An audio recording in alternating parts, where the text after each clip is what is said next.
Si ndikoi pandemia, më fal të ndërpres. Si ndikoi pandemia, frika, ajo mbyllja, çfarë i çoi njerëzit në këtë pikë?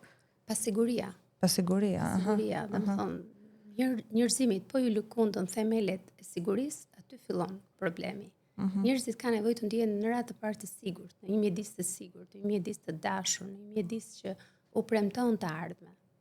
E qartë. Dhe këtë ne humbëm, dhe ne nuk dinim se çfarë do ndodhësh, çfarë do bëhej.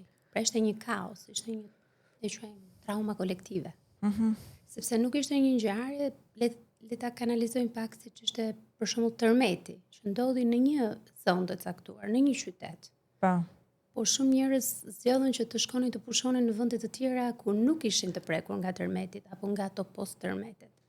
Ose shkonin të jetonin në shtëpira private, pra e gjenin një mjedis të sigurt. Kurse me pandemin gjante sikur do që të shkonin ose nëse të shkonin diku larg në mal apo në zona që ishin më pak të populluara, kjo u jepte pasigurinë tjetër, që nuk kanë një spital afër, nuk kanë një farmaci afër, një qendër shëndetësore. Shumë të papërgatitur. Dhe çështja e Covidit e solli këtë, na e la këtë kështu si peshqesh, dhe jo vetëm në Shqipëri, po. Në të gjithë botën. Në të gjithë botën. Mbas pandemisë, ty si psikologe, si eksperte e shëndetit mendor, a kanë filluar më tepër persona të kërkojnë? Thonë që se ne kemi si kulturë tash, mos bëjmë kot.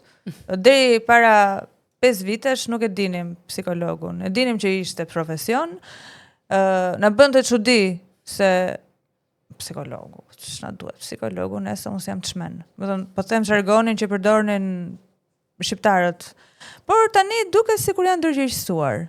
Sikur kanë filluar ta kuptojnë atë rëndësinë. Ke këtë shqetësimin, po shko te psikologu se njoh një që është shumë i mirë. Do të thonë janë biseda tavoline që i kanë bërë njerëzit me njëri tjetrin mes shoqërisë. Tani ka filluar të rroket dera e psikologut. Është vërtet, është rritur ndërgjegjësimi dhe është qartësuar roli psikologut. Sepse dikur në zhargon të përditshëm, tingëllonte shumë keq kur thoshin unë nuk jam i smur mendor të shkoj te psikologu. Te psikologu mund të shkojë çdo individ që ka një ngarkesë psikoemocionale, ka një disbalancë etike, që ka identifikuar që ka filluar të ketë probleme me gjumin, probleme me ushqyerjen, probleme me sjelljen, probleme me fokusin, probleme me ankthin, me stresin intensiv, apo ankt që sjell disfunksione etike, jo ai ankthi i shëndetshëm.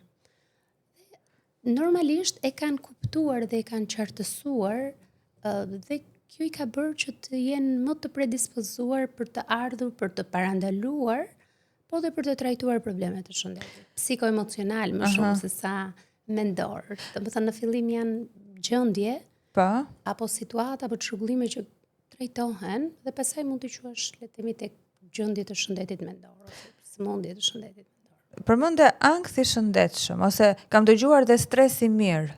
Po. Çfarë janë këto? Ç'është ky ankthi i shëndetshëm dhe stres i mirë? Atëherë, ne kemi dy lloj strese. Distres dhe ustres që i ndajmë.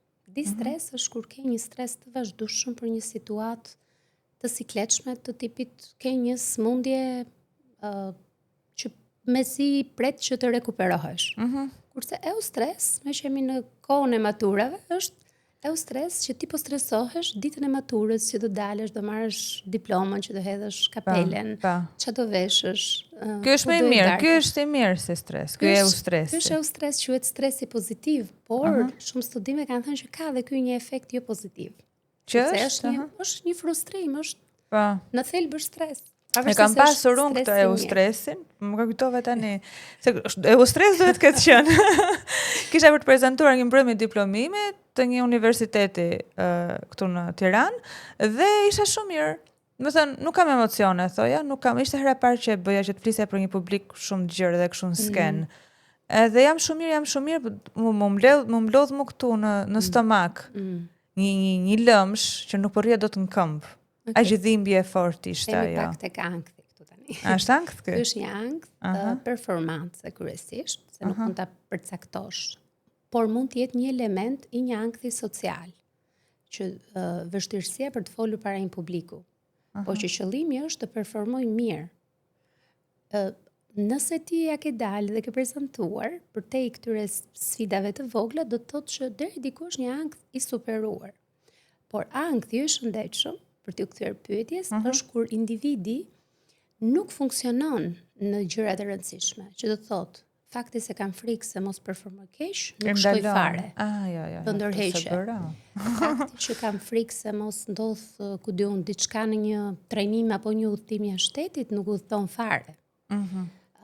Kam hallë se mos më kapi gjatë mbrëmjes, po themi të maturës, dhe më mirë po rri në shtëpi.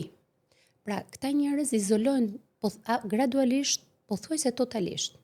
Pra, ky është një ankth i pashëndetshëm. Kur ti ke ankth nga çdo gjë që rrethohesh ose nga gjëra konkrete.